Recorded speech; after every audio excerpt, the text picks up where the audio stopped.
Ces entiers sont les mesures des côtés d'un triangle rectangle où l'hypoténuse, le plus grand côté vaut 5 et les deux autres côtés 3 et 4, n'est-ce pas? On a 5 au carré égale à 3 au carré plus 4 au carré. Alors pour construire notre algorithme, nous faisons une remarque. Les entiers x, y et z ne peuvent tous être impairs. Il ne peut pas se faire que dans un triplet pythagoricien, tous les entiers soient impairs. Eh bien, si c'était le cas, si x, y et z étaient tous impairs, alors on aurait que x carré est impair, n'est-ce pas? Puisque le carré d'un nombre impair est forcément impair. Par exemple, 3 est impair et son carré est aussi impair. N'est-ce pas? 7 est impair et son carré, qui est 7 au carré, donc 49, est aussi impair. Alors, plus généralement, si x est impair, on peut écrire que x égale à 2p plus 1. Et donc, x au carré, c'est 2p plus 1 au carré, c'est-à-dire 4p carré plus 4p plus 1, qu'on peut écrire 2 facteurs de 2p carré plus 2p plus 1. Et comme 2p carré plus 2p est un entier, donc x carré s'écrit 2k plus 1, qui est impair. Y carré est aussi impair, puisqu'on suppose que x, y et z sont impairs. Donc, on a y carré impair et z carré impair. Mais nous savons que la somme de deux nombres impairs est forcément paire, n'est-ce pas? Si je fais 3 plus 7, ça fait 10. 3 et 7 sont impairs, 10 est pair. Donc, quand on fait x carré plus y carré, dans cette équation, on fait la somme de deux nombres impairs, donc qui donne un nombre pair. Or, cette équation dit que la somme x carré plus y carré, c'est z carré. Mais z carré est impair. On a donc un nombre pair qui est égal à un nombre impair, et c'est impossible. C'est une contradiction, et cela montre que les entiers x, y et z ne peuvent pas tous être impairs. Il y a au moins un élément de ce triplet qui est pair. Et par exemple, dans le triplet 3, 4, 5, vous voyez que 4 est pair, 3 et 5 sont impairs. Il faut qu'au moins un élément soit pair, n'est-ce pas? Alors, nous allons supposer que l'élément pair, c'est y, et donc il s'écrit 2 fois un entier p. Alors, p est un entier, on peut donc l'écrire comme le produit de deux entiers, disons a et b. Par exemple, si p vaut 7, on peut dire que 7, c'est 1 fois 7. Et dans ce cas, a, c'est 1 et b, c'est 7.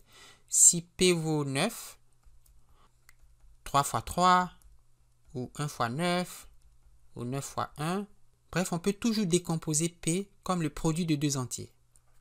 De l'équation x carré plus y carré égale z carré, on peut tirer que y carré, c'est z carré moins x carré. Donc à partir de cette équation, on isole y carré qui vaut z carré moins x carré.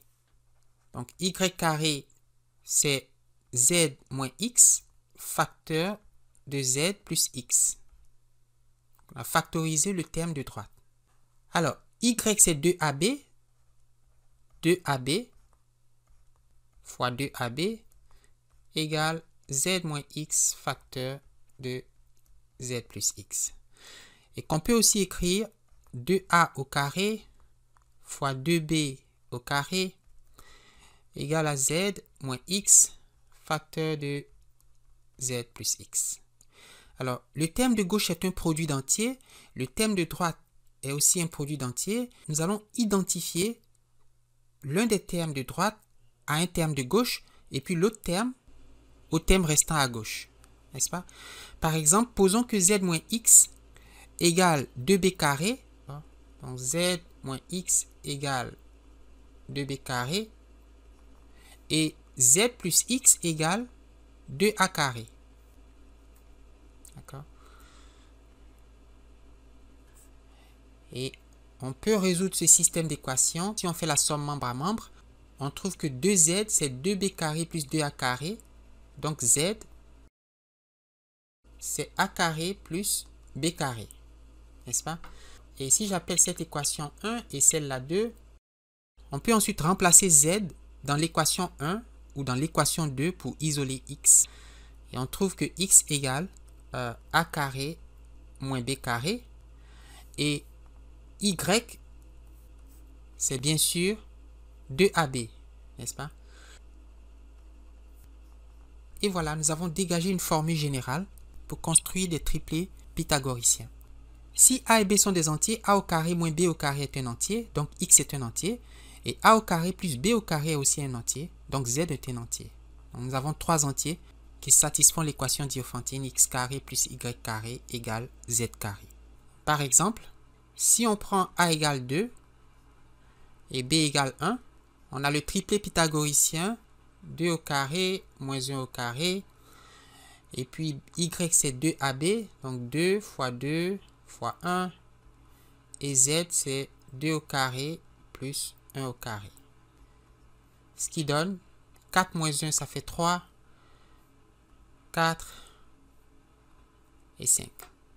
Et si on prend a égale à 5 et b égale 2, eh bien on obtient 21, 20 et 29. De sorte qu'on peut dire que ces entiers sont les côtés d'un triangle rectangle dont l'hypoténuse mesure 29 et les côtés 20 et 21. Il y a une autre façon de construire des triplés pythagoriciens et qui fait intervenir la fameuse suite de Fibonacci. Les nombres de Fibonacci, on les connaît. C'est 1, 1, 2, 3, 5, 8, 13, 21, etc. Chaque terme est construit comme la somme des deux termes qui le précèdent. Et par exemple, 2 c'est 1 plus 1, 3 c'est 1 plus 2, 5 c'est 2 plus 3, 8 c'est 3 plus 5, etc. Si dans la suite de Fibonacci, on considère 4 termes consécutifs. Par exemple, je vais prendre les 4 termes 2, 3, 5 et 8. J'aurais pu prendre 5, 8, 13 et 21. Ou encore 1, 1, 2 et 3. Alors, comment construire notre triplet pythagoricien? Nous allons former x comme le produit des termes extrêmes. Donc ici, les termes extrêmes sont 2 et 8. Donc x, c'est le produit de 2 et 8. Donc il donne 16. Nous allons former y comme 2 fois le produit des termes intermédiaires. Ici, 3 et 5. D'accord? 2 fois 3 fois 5. 2 fois 15, ça fait 30. Et finalement, z, c'est la somme des carrés des termes intermédiaires. La somme des carrés des termes intermédiaires, donc 3 au carré plus 5 au carré. Alors, 3 au carré plus 5 au carré, c'est 9 plus 25, ça fait 34. On affirme que 16, 30, 34 forment un triplet pythagoricien. Je vous invite à vérifier que, en effet, 16 au carré plus 30 au carré égale 34 au carré. Alors, prenons le quadruplé 1, 2, 3, 5. N'est-ce pas? Il faut qu'il soit consécutif, n'est-ce pas? Donc, 1, 2, 3, 5. Donc, x, c'est le produit des termes extrêmes. C'est 1 fois 5 qui vaut 5. Y, c'est 2 fois le produit des termes intermédiaires. Donc, 2 fois 2 fois 3 qui fait 12. Et z, c'est la somme des carrés des termes intermédiaires. Donc, 2 au carré plus 3 au carré fait 4 plus 9, ça fait 13. Et je vous invite à vérifier que 5, 12, 13 est un triplet pythagoricien. 5 au carré plus 12 au carré égale 13 au carré.